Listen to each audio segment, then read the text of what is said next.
बिस्मिल्लाहिर्रहमानिर्रहीम अस्सलाम वालेकुम रहमतुल्लाहि वबरकातुहू। मैं हूं मोहम्मद इमरान।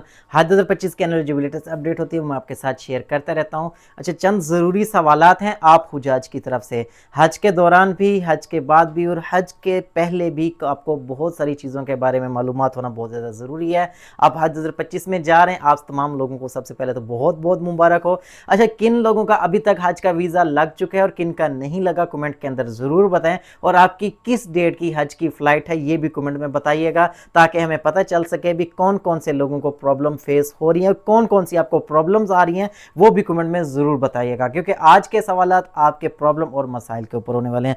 अच्छा, सबसे पहले नंबर पे तो इंटरनेशनल रोमिंग के हवाले से और पैकेजेस के हवाले से ऑलरेडी मैं वीडियो बना चुका हूँ कि आपको मिनिस्ट्री की तरफ से एक सिम मिलेगी जिसके अंदर आपको तकरीबन 8 GB डाटा होगा, जिसके अंदर आपका व्हाट्सएप चलेगा, पाक हज ऐप चलेगी, या शायद जो ना गूगल मैप भी चल सकता है। लेकिन अगर आप सऊदी अरब में जाते हैं तो वहाँ पे आपने STC की सिम लेनी है। 50 रियाल, 60 रियाल, 100 रियाल और 120 रियाल में आपको बासानी और अच्छे अच्छे पैकेजेस मिल जाएंगे। अच्छा, वो डिटेल वीडियो लाजमी तौर पे देख लीजिए। दूसरा सवाल है जी, मैंने बताया था जैसे कि आप रियाल लेके जाइएगा, रियाल पाकिस्तान से कन्वर्ट करवा लें या डॉलर करवा रहे हैं। लेकिन अगर आप ज्यादा पैसे लेके जाना चाहते हैं, $5000 के इक्वल आप रियाल लेके जा सकते हैं। अगर इससे ज्यादा लेके जाना चाहते हैं, आपका ज्यादा खर्च है, आपका जो भी बैंक अकाउंट है, आपका डेबिट कार्ड होगा, उसकी इंटरनेशनल ट्रांजैक्शन एक्टिव करवा लें। अब वहां जाके रियाल भी निकाल सकते हैं, ऑनलाइन शॉपिंग भी कर सकते हैं। लेकिन किसी भाई ने कहा यार इस पर टैक्स बहुत ज्यादा होगा। टैक्स तो आपको लगेगा जी, टैक्स लगेगा 20% तकरीबन।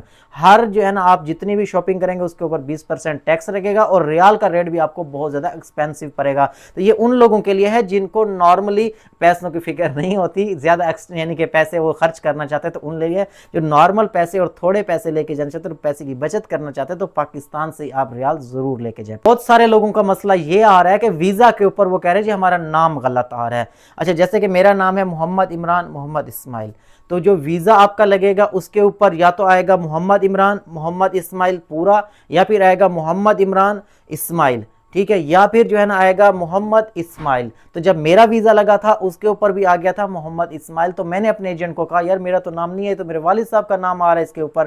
उन्होंने कहा फिक्र की बात नहीं है, फर्स्ट नेम और सेकंड नेम आता है, मोहम्मद शुरू में आ गया और लास्ट में इस्माइल आ गया, तो इसकी वजह से। और बहुत सारे लोग ये कह रहे हैं कि हस्बैंड का और वाइफ का नाम जो है ना बीच में मैच हो रहा है, आपके और आपके वालिद साहब का नाम आ रहा है या आपके और आपके शोहर का नाम आपस में एक साथ मैच होके आ रहा है, तो फिर कोई मसले वाली बात नहीं है। लेकिन किसी का ये भी सवाल था कि हमारे वीजे के ऊपर फोटो हमारा नहीं है, किसी और का फोटो शो हो रहा है, या फिर वो कह रहे हैं जी वालदा के फोटो के ऊपर बेटे का फोटो नजर आ रहा है। तो आपकी मिस्टेक होगी, आपने पाक हज ऐप के ऊपर जब फोटो अपलोड किए होंगे वहां शफल हो गए होंगे, या इस तरह के मामलात हो रहे हैं। और बहुत सारे लोग कह रहे हैं जी हमारा वीजा नहीं लग के आ रहा, इसके बारे में क्या अपडेट है। अपनी पाक हज ऐप को एक तो चेक कीजिए, वहां पे आपको कह रहे हैं कि दोबारा फोटो अपलोड करें और पासपोर्ट अपलोड करें, या फिर बैंक वाले से आपने राब्ता किया होगा, बैंक वाले भी आपसे अब पासपोर्ट और फोटो लेके अपलोड कर रहे हैं, या फिर मिनिस्ट्री वालों से आप डायरेक्ट राब्ता कर लें, आप उनको भी अपना पासपोर्ट और फोटो शेयर कर दें।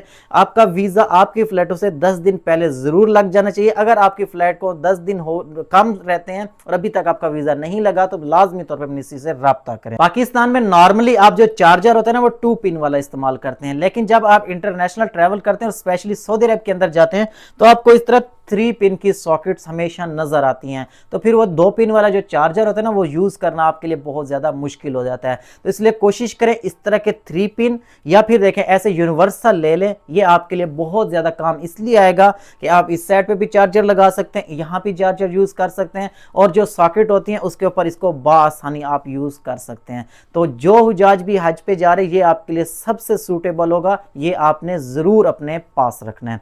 अच्छा जी, जैसे कि मिनिस्ट्री ने अभी कहा है कि जिन लोगों ने बाहर से डॉलर भेजे थे, अच्छा डॉलर भेजते हुए ना अब डॉलर और रियाल उन्होंने मांगे थे, जैसे कि 2025 का पैकेज था उसमें कहा गया था कि भाई 4000 कुछ डॉलर थे, तो 4000 उन्होंने भेजे, उसमें अप डाउन हो सकते हैं। तो मिनिस्ट्री ने अभी ऐलान किया कि अगर आपके कोई एक्स्ट्रा रियाल या डॉलर आए हुए हैं तो आप अभी ही अपने बैंकों से राब्ता करें और अपने किसी पाकिस्तानी अकाउंट में ये जैसे भी उनसे पैसे आप बकाया हासिल कर लें। बाद में आप हज पे चले गए और हज के बाद आपने कहा जी हमारे तो एक्स्ट्रा पैसे बैंकों के पास गए हुए थे, तो मिनिस्ट्री कह रही हम जिम्मेदार नहीं होंगे। हज से पहले आप मिनिस्ट्री से राब्ता करें। अगर आपको बैंक वाले कह रहे जी हमारे पास तो कोई एक्स्ट्रा पैसे नहीं है, तो आप मिनिस्ट्री को कंप्लेन कर सकते हैं। पाक हज ऐप में जाए, वहां कंप्लेन का ऑप्शन है, उसके ऊपर आप जो भी कंप्लेन है दर्ज करें, इंशाल्लाह उसका सोल्यूशन अख्तियार किया जाता है। मीना कैंप मीना के रास्ते रास्ते, मीना के रोड और ये सारी चीज़ें उनके ना एक डिटेल मैंने वीडियो बनाई थी। तो भाई का सवाल था कि यार ये चीज़ें याद करना तो हमारे लिए बहुत ज़्यादा मुश्किल हो जाएगा, स्पेशली रोड के नाम, फिर रास्ते, ये तमाम तर चीज़ें। तो इसके लिए कोई एक ऐप हो या एक क्लिक के ऊपर हम सारा कुछ देख सकें, तो उसकी ऐप मैंने बताई थी PHVG हज नेविगेटर। अच्छा, इसको डाउनलोड करके अभी सिर्फ रखने का मैंने इसलिए कहा है कि इसका जो नक्शा हज का आएगा वो आएगा हज से 10 दिन पहले, तो अब इसको अपडेट करते रहिएगा। अभी जो नक्शा उसके ऊपर आ रहा होगा ना, वो आ रहा होगा हज 2024 का। तो वहां पे मकतब नंबर अगर लिखे, मैं आपको निशानी के लिए बता देता हूँ, जो पिछली बार मकतब थे 256, 250, 246, 240, यानी कि 250 से लेके और 200 तकरीबन 66 तक जो है ना सारे पाकिस्तानी मकतब थे पिछले साल। तो आप उसमें लिखें, आपको मुकम्मल जो है ना लोकेशन भी आ जाएगी, उसकी डिटेल भी आ जाएगी, आपको मीना के रास्ते और ये सारी चीजें ना समझ आना शुरू हो जाएंगी। अभी ही आप PHVG हज नेविगेटर को डाउनलोड करके अपने पास रख लें और हज के नजदीक आप इसको अपडेट कर लीजिएगा। और हज के दिनों में मैं खुद भी आपको अगेन बता दूंगा और इसको यूज करने का तरीका भी आपको समझा दूंगा। एक सवाल है जी भाई, वीजा नंबर नहीं आ रहा, वीजा नंबर कब तक आएगा, इसका क्या तरीका। जिन लोगों का अभी तक वीजा इशू नहीं हो रहा, आपकी फ्लाइटों को 10 दिन रह गए हैं, आप लाजमी तौर पे मिनिस्ट्री से रब्ता करें, वरना अपनी पाक हज ऐप को चेक करें। बहुत सारे लोगों को यही मिस्टेक आ रही है, उनको अगेन फोटो और पासपोर्ट अपलोड करने का कहा जा रहा है। तो आप या तो मिनिस्ट्री को सेंड कर दें, या बैंक वाले आपसे रब्ता कर रहे हैं, या फिर आप थोड़ा सा जो है ना खुद कोशिश करें किसी अच्छे मोबाइल पे या किसी प्रोफेशनल फोटोग्राफर या मोबाइल शॉप के ऊपर चले जाएं, बआसानी आपका ये मसला सॉल्व आउट हो जाएगा और इंशाल्लाह आपका वीजा बआसानी लग के आ जाएगा। एक सवाल है जी, हमने जैसे शुरू की फ्लाइटें हम मदीना में जा रहे हैं। अच्छा, मैंने कहा था मदीना से ही खजूरें लीजिएगा। अब खजूरें आप तो मदीना से लेंगे, फिर आपका मक्का में क्या है, मक्का के बाद फिर आपकी मक्का से ही वापसी है। तो फिर बहुत सारे लोग ये सोच रहे भी हम खजूरें कैसे ले, या फिर कह रहे हैं कि हम जी मक्का में मदीना में पहुंच गए, मदीना से ही हम खजूरें लेके वहीं से कार्गो करा के हम पाकिस्तान में भेज देते हैं, उसके क्या चार्जेस होंगे। पहले ये बता देता हूँ, कार्गो जो होता है उसके तकरीबन चार्जेस हैं 100 या 150 रियाल। उसके बाद जो आपका वजन होगा 20 किलो कहते हैं या 40 किलो कहते हैं, इससे कम नहीं होना चाहिए। तो वो तकरीबन 3 रियाल या 4 या 5 रियाल के बीच बीच में होता है। तो वो आपको फी किलो आपसे लेंगे, यानी कि ओवरऑल मैं आपको बता दूं तो 300 या 350 आप जो है ना 20 किलो या 30 किलो खजूरें पाकिस्तान में भेज सकते हैं। अच्छा, वरना जो है ना आप वहां से खजूरें लें, मक्का में आपका क्या है, मक्का चले जाए, अपने होटल्स में ही आपके रूम में एसी वहां पे तकरीबन 24 घंटे ही चलते रहते हैं, एसी के सामने ही टेबल होगी या अपने बेड के साथ ही आप अपनी खजूरों को रख दें। आपका कहीं भी खजूरें खराब नहीं होती, 1 महीना बासानी आप उसको रख सकते हैं। लेकिन एसी में रखेंगे, आप मीना मुज़फ़्फ़र अरफात में जाते हैं फिर भी आप अपने कमरे में रख के जाएं, तो वह आसानी आप उसको यूज कर सकते हैं। वरना जो लोग पहले मक्का में जाएंगे वो मदीना में दोबारा जा सकते हैं, मदीना से आप खजूरें लेके बआसानी आप वापस आ जाएंगे। खजूरों के नाम, खजूरों के प्राइस और ये तमाम तर डिटेल ऑलरेडी मैंने बनाई थी। हज के नज़दीक अगेन भी मैं एक वीडियो इंशाल्लाह मदीना में जाके आपको बना के ज़रूर दिखाऊंगा। अच्छा, ज़ियारात के लिए बहुत सारे लोग पूछ रहे हैं भी ज़ियारात हम कैसे करेंगे। ज़ियारात मिनिस्ट्री जो यानी कि गवर्नमेंट स्कीम में जा रहे हैं, आपके पैकेज में शामिल नहीं है। मक्का के अंदर भी और मदीना के अंदर भी आप खुद ज़ियारत कर सकते हैं, टैक्सी के ऊपर भी और बस के ऊपर भी। टैक्सी तकरीबन 100 रियाल लेगी, आपको मक्का की ज़ियारत करा देगी। अच्छा, बहुत सारे लोग ना कहते हैं हज से पहले हम मीना, मुज़फ़्फ़र अरफात और ये सारी ज़ियारत करके आ जाएं, ताकि हम देख सकेंगे वहाँ पे हम किस तरीके से अपने 5 अय्याम को मुकम्मल करेंगे।